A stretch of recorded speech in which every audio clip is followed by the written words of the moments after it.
Well, hello everyone. Here we are with our first lecture of physical education. बेटा हम सभी medical background के students हैं, तो हमारे लिए टाइम सबसे प्रीशियस चीज़ होता है। फिजिकल एजुकेशन और इंग्लिश ऐसे सब्जेक्ट्स होते हैं जिनके अंदर बच्चों के पास ज़्यादा टाइम नहीं होता है। एक मेडिकल स्टूडेंट के पास इतना टाइम नहीं होता है कि वो पूरा साल इनको इक्विवेलेंट टाइम दे सके। मैं किसी सब्जेक्ट को कम नहीं मान रहा, लेकिन फिर भी हम ये मान के चलते हैं कि हमारे पास फिजिक्स, केमिस्ट्री, बायोलॉजी का लोड इतना होता है कि हम फिजिकल एजुकेशन को ढंग से टाइम देना नहीं चाहते। तो ऐसे में मैं कुछ इस तरीके से ये मॉड्यूल बना के लाया हूँ 10 चैप्टर्स आपके फिजिकल एजुकेशन में, जिनकी हेल्प से आपको ये लगेगा कि आपका ये फिजिकल एजुकेशन का पूरा सिलेबस ब्रीफिंग में भी हो गया, डिटेलिंग के अंदर भी हो गया। हमारे अंदर मेडिकल स्टूडेंट्स के अंदर किसी भी टॉपिक को समझने का नजरिया थोड़ा अलग तरीके से होता है, तो फिजिकल एजुकेशन में भी हमारा ट्राई इस चीज में रहेगा कि हम इस सब्जेक्ट को कुछ इस तरीके से मोल्ड कर दें कि चीजें हमारे समझने के लिए काफी आसान हो जाए। चलिए जल्दी से स्टार्ट करते हैं। मैं चैप्टर नंबर 1 की बात कर रहा हूं। मेरे चैप्टर नंबर 1 का नाम है management of sporting events. Management of sporting event के अंदर सबसे पहले टॉपिक का नाम है that is functions of sports event management. ये स्पोर्ट्स इवेंट मैनेजमेंट क्या है? What actually is management? The art of getting things done. मेरे अंदर कोई कला है जिससे मैं अपना काम निकलवा सकता हूं दूसरों से, तो मुझे काम मैनेज करना आता है और इस चीज की टेक्निक को मैनेजमेंट कहा जाता है। तो एक स्पोर्ट्स इवेंट से रिलेटेड मैनेजमेंट के अंदर कौन कौन सी चीजें आएंगी? अ sports event manager deals with wide range of problem. एक स्पोर्ट्स इवेंट मैनेजर का काम है स्पोर्ट्स इवेंट मैनेजमेंट करना। तो इसके पास कितने टास्क होते हैं? सबसे पहले इसने जो भी इवेंट करवाना है, पहले उसके लिए प्लानिंग करनी पड़ेगी। प्लानिंग करने के बाद उसे कुछ कमेटीज बनानी पड़ेंगी कि मैंने इतनी कमेटीज बना दी। एक जो आने जाने वाले लोगों का सामान का ख्याल रखेगा, एक कमेटी बना देता हूं जो ग्राउंड को तैयार करेगा, एक कमेटी बना देता हूं जो स्कोर कार्ड को मेंटेन करेगा। There will be an number of committees, और उन कमेटीज को बनाना दैट इज अंडर ऑर्गेनाइजिंग। फिर उन कमेटी के अंदर सूटेबल काम के बंदों को अपॉइंट करना। निकम्मे बंदे हम कोई भी अपॉइंट नहीं कर रहे हैं। This thing is called as staffing. फिर बाद में उन्हें एक आउटलाइनिंग दी जाएगी, उन्हें समझाया जाएगा कि तुम जो भी करने जा रहे हो कैसे करना है। तो उस आउटलाइनिंग को कहा जाएगा क्या? डायरेक्टिंग। और टाइम टू टाइम आपका जो इवेंट चल रहा है उसकी प्रोग्रेस को मॉनिटर करते रहना with the help of controlling. तो स्पोर्ट्स इवेंट मैनेजमेंट के अंदर या स्पोर्ट्स इवेंट मैनेजर के काम के अंदर 5 मेजर टास्क हो जाते हैं, जिन्हें हम पॉस डीसी कहते हैं। पी से प्लानिंग, ओ से ऑर्गेनाइजेशन, सी से स्टफिंग, एस से स्टफिंग, डी से डायरेक्टिंग एंड सी से कंट्रोलिंग हो जाता है। तो जब आप ये 5 चीजें करते हैं, ये स्पोर्ट्स इवेंट मैनेजमेंट में चीजों को काफी फ्रूटफुल बना देता है। It is important to manage the functions of sports in a proper way, ताकि आप cost of sports event reduce कर सके, ताकि आप ज्यादा से ज्यादा लोगों को सेटिस्फाई कर सके, ताकि आपका जो मेन मुद्दा है आप उस मुद्दे को सॉल्व कर पाए। क्योंकि जब भी आप ये कोई टास्क करते हैं, या तो आपका कोई फाइनेंशियल पर्पस होता है, एंटरटेनमेंट पर्पस होता है, इन सभी पर्पस को अचीव करना that is the main task. और उसके लिए चीज का बगैर किसी हिकअप के एक स्मूथ तरीके से चलना बहुत जरूरी हो जाता है। चलिए मैं सेकंड पेज पे जाता हूं। Next, functions of sports events. तो सबसे पहला है प्लानिंग, दूसरा है ऑर्गेनाइजिंग, तीसरा है that is directing, fourth one is stuffing and fifth one is controlling. तो ये हमारे पास 5 मेन फंक्शंस हो जाते हैं एक स्पोर्ट्स इवेंट के। ओके, नेक्स्ट मैं इन सभी की थोड़ी थोड़ी डिटेल निकालनी शुरू करता हूं। सबसे पहला है planning in sports events. Planning plays important role to make the event run smoothly, बगैर किसी हिकअप के, बगैर किसी प्रॉब्लम के ये हो जाना चाहिए। effectively and remain free from conflicts. Free from conflicts का मतलब कोई लड़ाई झगड़ा नहीं चाहिए कि मैच चल रहा है और बीच में बैट लेके एक दूसरे के पीछे घूम रहे हैं कि तुमने ये वाइड कैसे दे दी, अंपायर के पीछे पड़ गए। ऐसा कोई कॉन्फ्लिक्ट नहीं चाहिए कि एक टीम मानने से इनकार कर दे कि हाँ हमारे, जैसे रेसलिंग और कराटे वगैरह के मैचेस के अंदर होता है, उस टाइम जजेस का एक पैनल बिठाया होता है, वो अपना जब वर्डिक्ट सुनाते हैं तो जनरली जो हारा हुआ पहलवान होता है कई बार वो इस चीज में कंसेंट नहीं दिखाता है, वो कॉन्फ्लिक्ट का कारण, वो झगड़े का कारण बनता है। इन सभी चीजों को दूर करने के लिए हमें प्लानिंग चाहिए। Effective planning must clearly define AIIMS, goals and objectives of the event. हमें करवाना क्यों है? क्या हमारा कोई फाइनेंशियल पर्पस था? नहीं, फाइनेंशियल पर्पस नहीं था, तो फिर तुम क्या करवाना चाहते थे? क्या तुम एंटरटेनमेंट पर्पस से ये चीज करवा रहे थे? बेटा दोनों ही चीजें चलेंगी, आप जितना मर्जी छिपाइए। अब एंटरटेनमेंट भी चाहते हैं और साथ में आपका ये मुद्दा भी है कि थोड़ी बहुत कमाई हो जाए तो बेहतर है। सो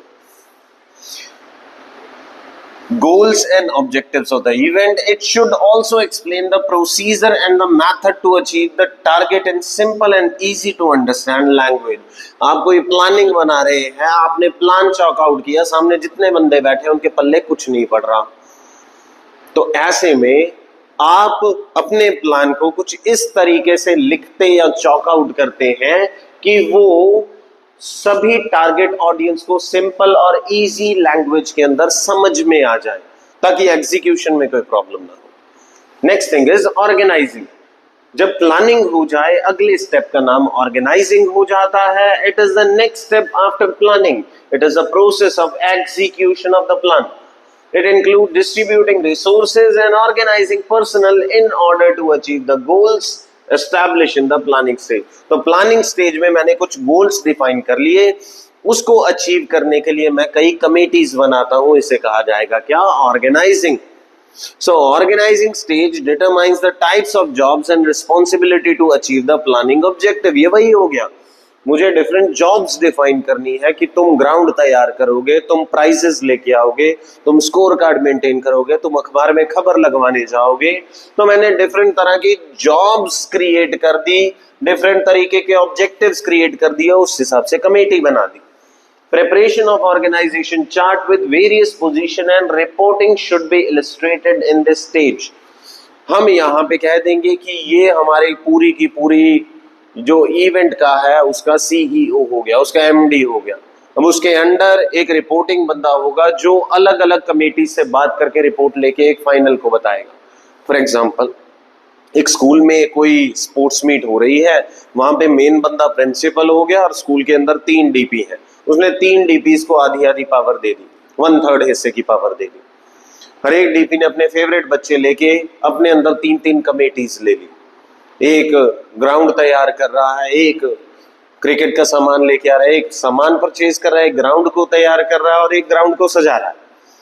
तो ये एक डीपी का काम होगा। दूसरे डीपी ने क्या काम किया? उसने रिफ्रेशमेंट का झेल लिया, उसने साथ में कह दिया कि कोई भी मान के चलो कि फर्स्ट एड वगैरह चाहिए तो वो प्रोवाइड कर देगा, रिफ्रेशमेंट का वो देख लेगा, ओआरएस पिलाने हैं जो डिहाइड्रेटेड फील कर रहे हैं, इस तरह की चीजें। तीसरे डीपी ने कहा कि मैं सभी को कार्ड देने चला जाऊंगा, कार्ड देने के बाद जो लोग आएंगे उनका स्वागत करना, उनको बिठाना, उनकी रिफ्रेशमेंट करना और एट लास्ट के अंदर जो विनर्स हैं उनको प्राइज डिस्ट्रीब्यूट करवा दूंगा। तो कमेटीज बना ली तीनों, और इन तीनों का रिपोर्टिंग बंदा कौन है? एक ही बंदे को रिपोर्ट करना, दैट इज प्रिंसिपल। तो यहाँ पे हम एक ऑर्गेनाइजेशन चार्ट बनाएंगे, पोजीशन बनाएंगे और उन पोजीशन के अंदर अलग अलग कमेटीज को डिफाइन कर देंगे। Okay, next thing is called as staffing. It refers to identifying key staff position and ensuring that proper talent is serving the specific job duty in order to achieve the aims and objectives of the organization. Committee बना ली, बंदे भर्ती करने हैं, सारे अपने favourite उठा लेते हैं। नहीं, ऐसे नहीं किया जाएगा। यानी जो बंदे आपको लगता है आर्ट एंड क्राफ्ट में अच्छे हैं उन्हें सजावट के अंदर लगा दीजिए। जिन बंदों का आपको दिमाग लगता है मैथमेटिक्स अच्छा लग रहा है, उन बंदों को आप स्कोर लिखने पे लगा लीजिए। जिन लोगों की डिसीजन पावर अच्छी है उन्हें अंपायरिंग के अंदर लगा लीजिए।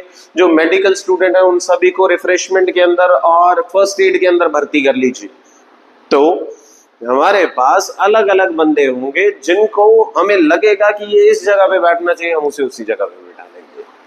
Then in sports event, recruitment of staff is per organization need should be done. Example, the apex post may be the director of the event, जो principal hold करेगा. The second line is deputy director, जिसमें हम DPs वगैरह लगा रहे थे. Then the assistant director of sports event may be created. इस हिसाब से हम अलग अलग positions create कर देंगे, उनके अंदर proper बंदों को staff कर लेंगे. Then is directing. Directing personnel is a leadership quality. Directing personnel is a leadership quality. यानी कि लोगों को ये समझाना कि ये काम कैसे होगा, कैसे करना है, इवेंट चौक कैसे होगा, ये सारा एक लीडरशिप क्वालिटी है। इसमें स्टाफ को ये बताना है कि क्या करना है, कौन कौन क्या क्या करेगा और कब करेगा, what needs to be done, by whom and also by when. It includes supervision of personnel while simultaneously motivating them. इसका मतलब क्या, हम जो स्टाफ काम कर रहा है हम उसे मोटिवेट भी कर रहे होंगे और लगातार ये मॉनिटर भी कर रहे होंगे कि जो उसे अचीव करना था उस दिन उसने क्या अचीव किया या नहीं।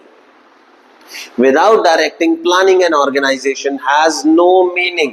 अगर आपने प्लानिंग कर ली, कमेटीज बना ली, बंदे भर्ती कर लिए, लेकिन उन्हें समझाना भूल गए कि काम होगा कैसे, तो ऊपर किए गए 3 स्टेप्स का कोई मतलब नहीं बनता है। It is a function of guiding, inspiring and instructing the people to accomplish the organizational goals. तो गाइड करना है, मोटिवेट करना है और थोड़ा सख्त लहजे में इंस्ट्रक्ट भी करना है कि भाई ये काम तुम गलत कर रहे हो, यहाँ पे तुम्हारी परफॉर्मेंस में कमी है, थोड़ा बूस्ट करो अपनी स्पीड को, इंस्पायर कीजिए, मोटिवेट कीजिए, डांटिए। इवेंचुअली आपका जो मेन गोल है उसे अचीव करने में लग जाइए। Last thing is controlling. Controlling refers to the processes that leaders create to monitor success. It involves establishing performance standard, measuring actual performances and comparing them for irregularities. ये वही हो गया। डायरेक्टिंग में उन्हें समझा दिया कि करना कैसे और उसके बाद में लगातार मॉनिटर करते रहिए, जो कमी पेशी है उसे दूर करते जाइए। To organize any sports event, instructions should be given to the members of organization committees towards achieving a common goal. सबको बताना है कि हमारा मेन गोल एक ही है, पैसा कमाना।